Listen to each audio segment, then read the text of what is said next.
नमस्कार दोस्तों, मैं आदित्य कुमार। हमारे YouTube channel Aditya Kumar all subjects में आप सभी का स्वागत है। आज हम आपके लिए लाए हैं मॉडल पेपर सामाजिक विज्ञान का, जो कि कक्षा 10 का है। इस पेपर में से गारंटी के साथ 60% आने वाला है, तो इसके लिए वीडियो को लास्ट तक देखें और वीडियो को लाइक करें, ठीक है। तो वीडियो को पूरा देखना है, ठीक है भाई साहब, वीडियो को पूरा देखना है। तो आइए हम स्टार्ट करते हैं। पहले हम देख लेते हैं कि पेपर कितने घंटे का होता है। पेपर होता है 3 घंटे का और 15 मिनट का, जिसमें कि 15 मिनट हमें मिलते हैं प्रश्न पत्र को पढ़ने के लिए। किस लिए मिलते हैं? प्रश्न पत्र को पढ़ने के लिए। इसमें 2 खंड होंगे, का और खा, ठीक है। तो हम आप ये सारी शर्तें पढ़ लेंगे तो हम प्रश्न पत्र को खंड का हल करेंगे। क्या है खंड का? हमारा क्या है, पहले दिया हमारा बहुविकल्पीय। निम्नलिखित प्रश्नों में से दिए गए 4 विकल्पों में से सही विकल्प चुनकर लिखिए। पहला है, दूरबीन टेलीस्कोप का आविष्कार किसने किया? दूरबीन का आविष्कार किसने किया था? तो किया था गैलीलियो ने। किसने किया था? गैलीलियो ने, ठीक है। फिर हमारा दूसरा है, फ्रांस की क्रांति कब हुई? तो फ्रांस की क्रांति हुई थी 14 जुलाई 1789 ईस्वी में। फिर हमारा है अगला, द्वितीय विश्व युद्ध में अणु बम किस देश पर गिराया गया था? तो वह गिराया गया था जापान पर। किस पे गिराया गया था? आपको ध्यान रखना है, एक ही क्वेश्चन ध्यान से देखना, बहुत इंपॉर्टेंट है, ठीक है। तो कहाँ गिराया गया था अणु बम? जापान में, ठीक है। फिर हमारा है, भारत में मुस्लिम लीग की स्थापना कब हुई? तो भारत में मुस्लिम लीग की स्थापना हुई थी 1906 ईस्वी में। कब हुई थी? 1906 ईस्वी में। फिर हमारा 5वां है, राष्ट्रीय सभा का पदेन सभापति होता है, कौन होता है? उपराष्ट्रपति। कौन होता है? उपराष्ट्रपति। फिर हमारा है, सर्वोच्च या उच्चतम न्यायालय के मुख्य न्यायाधीश की नियुक्ति की जाती है, किसके द्वारा की जाती है? तो की जाती है राष्ट्रपति द्वारा। किसके द्वारा की जाती है? राष्ट्रपति द्वारा। फिर हमारा आता है अति लघुत्तरीय प्रश्न। तो पहला हमारा है, प्लासी का युद्ध कब और किसके बीच हुआ? तो इसका आंसर हम आपको बताते हैं। तो प्लासी का युद्ध कब और किसके बीच हुआ था? तो इसका आंसर हम बताते हैं। प्लासी का युद्ध, पहला युद्ध 23 जून 1797 ईस्वी में हुआ था। कब हुआ था? 23 जून 1797 ईस्वी को मुर्शिदाबाद के दक्षिण में 22 मील दूर, कितने मील दूर? 22 मील दूर नदिया जिले में भागीरथी नदी के किनारे प्लासी नामक स्थान में हुआ था। इस युद्ध में एक और ब्रिटिश ईस्ट इंडिया कंपनी की सेना थी, तो दूसरी ओर थी बंगाल की नवाब की सेना। कंपनी की सेना ने रॉबर्ट क्लाइव के नेतृत्व में नवाब सिराजुद्दौला को हरा दिया, ठीक है। क्या किया? हरा दिया। फिर हमारा अगला क्वेश्चन है, भारत के प्रथम प्रधानमंत्री का क्या नाम था? तो आप हमें कमेंट में बताएं जल्दी जल्दी कि भारत के प्रधानमंत्री का क्या नाम था। तो हमारे पहले प्रधानमंत्री का नाम क्या था? चाचा नेहरू, जिसे हम जानते हैं जवाहरलाल नेहरू। कौन थे? जवाहरलाल नेहरू, ठीक है। जवाहरलाल नेहरू थे। कौन थे? जवाहरलाल नेहरू। फिर हमारा नवा क्वेश्चन है, सार्क का सचिवालय कहाँ और किस देश में स्थित है? क्या है? सार्क का सचिवालय कहाँ और किस देश में स्थित है? तो सार्क का सचिवालय दक्षिण एशिया, कहाँ पर है? दक्षिण एशिया क्षेत्रीय सहयोग संगठन सचिवालय नेपाल की राजधानी काठमांडू में स्थित एक कॉम्प्लेक्स है। क्या है? कॉम्प्लेक्स है। इसको ध्यान रखना है, क्या है? कॉम्प्लेक्स। क्या है? कॉम्प्लेक्स।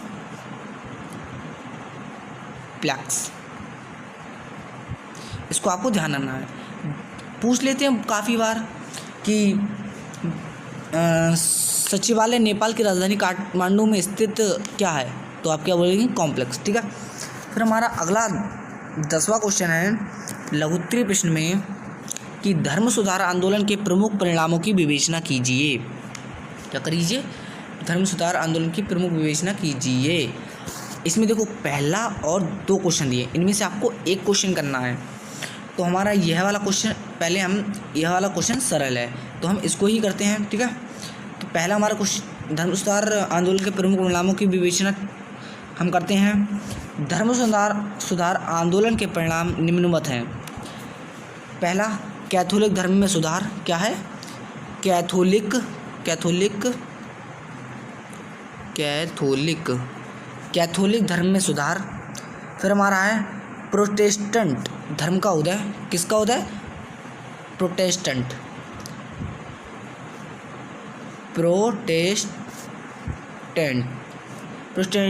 प्रोटेस्टेंट धर्म का उदय। उदय मतलब उदय को हम जन्म भी कह सकते हैं। क्या? इसका जन्म। फिर हमारा है इंग्लैंड का विकास। तीसरा क्या हमारा? इंग्लैंड का विकास। इंग्लैंड का विकास। फिर हमारा अगला इसी क्वेश्चन में चौथा हमारा है शासक वर्ग की शक्ति में वृद्धि। पांचवा है पोप की शक्ति का पतन। फिर छठा है राजकीय संपत्ति एवं शक्ति में वृद्धि। सातवां है गिरजाघरों में व्यापक बुराइयों को दूर करने का प्रयास। ठीक है, यह क्वेश्चन बहुत इम्पोर्टेंट है। ठीक है, कि क्या है? बहुत इम्पोर्टेंट है और यह 3 नंबर का क्वेश्चन है। कितने नंबर का क्वेश्चन है? 3 नंबर का क्वेश्चन है। आइए हम अपने अगले क्वेश्चन की तरफ बढ़ते हैं। हमारा अगला क्वेश्चन इन दोनों में से ही पहला वाला सरल है। पंचशील के 3 सिद्धांत लिखिए। पंचशील के 3 सिद्धांत कौन कौन से होते हैं? तो पहला, होते तो बहुत सारे लेकिन मैं आपको 3 लिखवा दे रहा हूँ। पहला, आपस में सम्मान की भावना को बढ़ाना। आपस में सम्मान की भावना को बढ़ाना। फिर क्या है? एक दूसरे पर आक्रमण ना करना, मतलब एक दूसरे से ना लड़ना। फिर तीसरा है एक दूसरे के आंतरिक मामलों में हस्तक्षेप ना करना। क्या है? एक दूसरे के आंतरिक मामलों में हस्तक्षेप ना करना। फिर हमारा अगला है 12वां क्वेश्चन, जो कि हमारे विस्तृत प्रश्न में आता है और 6 नंबर का यह क्वेश्चन है। ठीक है, कितने नंबर क्वेश्चन है? 6 नंबर का क्वेश्चन है। फिर हमारा तो इसमें पहला वाला काफ़ी सरल है, दूसरा वाला बहुत लंबा पड़ जाएगा, इसलिए पहला वाला आप पेपर में लिख के आए, आपको 6 नंबर पक्का मिलेगा। आप बिल्कुल सही तरीके लिख के जाओगे जैसा मैं आपको बता रहा हूँ। तो पहला है, हम आपको बता रहे हैं। ठीक है, तो औद्योगिक क्रांति के कारण है ये। औद्योगिक क्रांति का प्रारंभ निम्नलिखित कारणों से हुआ। मैंने इसमें दिए तो बहुत हैं, लेकिन इसमें से आप सिर्फ 5 टॉपिक लिख दीजिए तो आपको 6 नंबर पक्का मिलेंगे। पहला है कोयले व लोहे की प्राप्ति। इंग्लैंड में लोहा तथा कोयला निकटवर्ती क्षेत्रों में उपलब्ध था, जिससे मशीनों व उद्योगों का विकास सुगम हो गया। कोयले से लोहे को पिघलाकर मशीनें तथा परिवहन के संयंत्र बनाए गए। संक्षेप में, लोहे को कोयले की खानों की निकटता में ने पूंजीपतियों को कारखाने खोखले की प्रेरणा प्रदान की। ठीक है, फिर अगला है हमारा पूंजी की उपलब्धता। क्या है? पूंजी की उपलब्धता। पूर्व के देशों के साथ व्यापार करके इंग्लैंड के व्यापारिक ने बड़ी मात्रा में धन कमाया था। वह अपनी पूंजी को व्यापार तथा उद्योग में लगाने के लिए उत्सुक थे।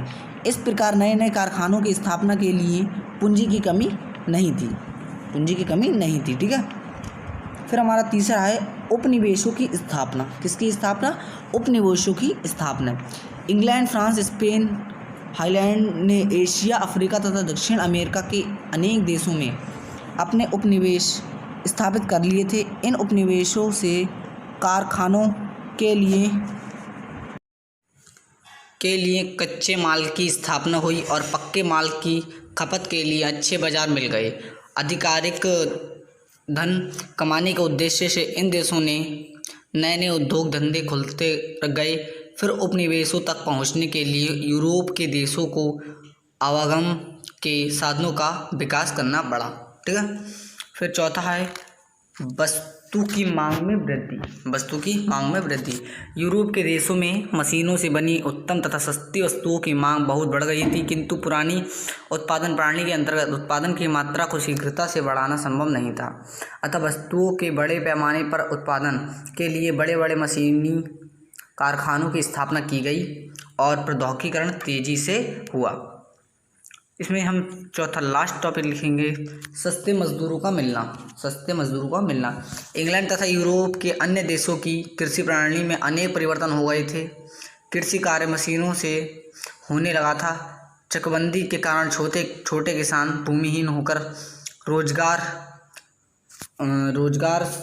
की तलाश में शहरों में जाने लगे, जो थोड़ी मजदूरी पर काम करने काम को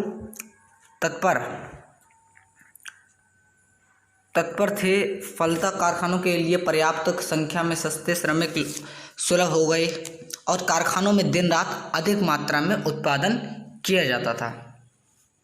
ठीक है।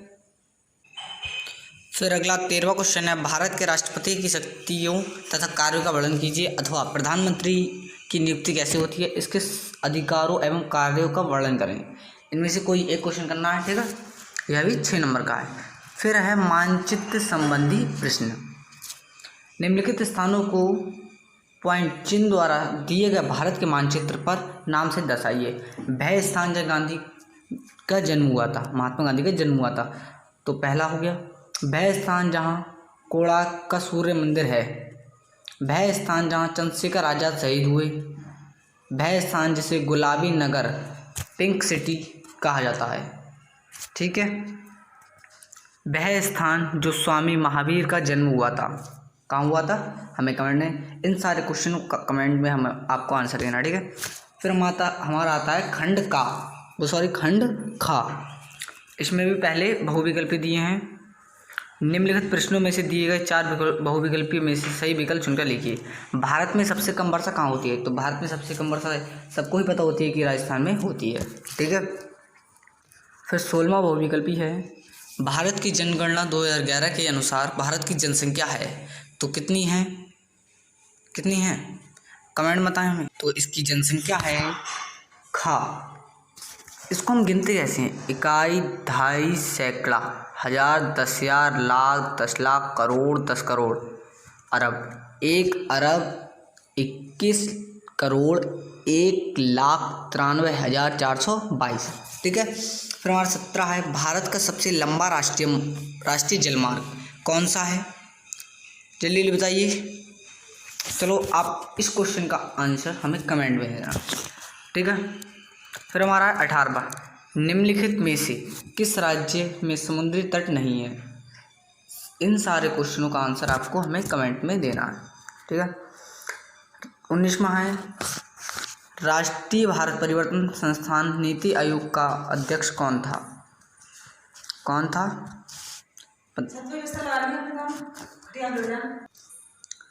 फिर अगला 20वां क्वेश्चन है, भारतीय रिजर्व बैंक का राष्ट्रीयकरण किया गया, कब किया गया, आपको इसका आंसर कमेंट में बताना। फिर हमारा आता है अति लघु उत्तरीय प्रश्न। पहला है हमारा, बंगाल की खाड़ी में गिरने वाली 2 नदियों के नाम। तो बंगाल की खाड़ी में कौन कौन सी नदियाँ गिरती हैं। ठीक है। फिर 22वां है, विनिमय के 2 प्रमुख गुण लाभ बताइए। 23वां है, केंद्र सरकार के किन्हीं 2 करों का उल्लेख कीजिए। यह क्वेश्चन 2-2 नंबर के हैं। ठीक है। फिर आता हमारा लघु उत्तरीय प्रश्न। क्या आता है, लघु उत्तरीय प्रश्न। नागार्जुन सागर परियोजना के कोई 5 लाभ बताइए। या क्वेश्चन एक और है, भारत का जनसंख्या के आधार पर वर्गीकरण कीजिए तथा उनमें से किसी एक का वर्णन कीजिए। ठीक है, किसी एक का वर्णन कीजिए। हमारा आता है, फिर आता हमारा 25वां क्वेश्चन, कुटीर एवं लघु उद्योग में क्या अंतर है, अथवा आयकर से आप क्या समझते हैं, आयकर की विशेषताएं बताइए। यह क्वेश्चन 3 नंबर का है। कितने नंबर का है, 3 नंबर का। ठीक है। फिर हमारा 23वां क्वेश्चन है विस्तृत प्रश्न, मतलब लघु दीर्घ उत्तरीय प्रश्न। भारत में सूती वस्त्र उद्योग के विकास एवं स्थानीयकरण की विवेचना कीजिए। यह प्रश्न 6 नंबर का है। फिर हमारा है विकसित देशों की प्रमुख विशेषताओं का वर्णन कीजिए। इन दोनों में से एक क्वेश्चन करना है और यह क्वेश्चन 6 नंबर का। फिर हमारा है वस्तु विनिमय से आप क्या समझते हैं, इसकी किन्हीं 3 असुविधाओं कठिनाइयों का उल्लेख कीजिए। फिर हमारा 22वां क्वेश्चन है वस्तु विनिमय से आप क्या समझते हैं, किन्हीं 3 असुविधाओं कठिनाइयों का उल्लेख कीजिए, अथवा कृषि निविष्टियों से क्या तात्पर्य है, भारतीय कृषि के किन्हीं 5 निविष्टियों की विस्तृत विवेचना कीजिए। ठीक है। इसमें भी आपको मानचित्र संबंधी प्रश्न मिलेंगे। ठीक है, यह 1-1 नंबर के होते हैं। भारत के दिए गए मानचित्र में निम्नलिखित को प्रदर्शित कीजिए। गन्ना उत्पादन के किसी एक क्षेत्र को इस बिंदु चिन्ह द्वारा, गन्ना उत्पादन का सबसे मेन है हमारा उत्तर प्रदेश। क्या है, हमारा उत्तर प्रदेश में बहुत गन्ना की उत्पादन होता है। किसमें, उत्तर प्रदेश में, ठीक है। फिर है इलाहाबाद से मुंबई रेल मार्ग द्वारा उस पर स्टेशन का नाम। फिर तीसरा है रबड़ उत्पादन क्षेत्र और चिल्का झील। फिर एक तेल शोधक केंद्र, ठीक है। बस यही था हमारे पेपर का पूरा ये हमारा। अगर आपको वीडियो अच्छी लगे तो वीडियो को लाइक एंड चैनल को सब्सक्राइब करिएगा।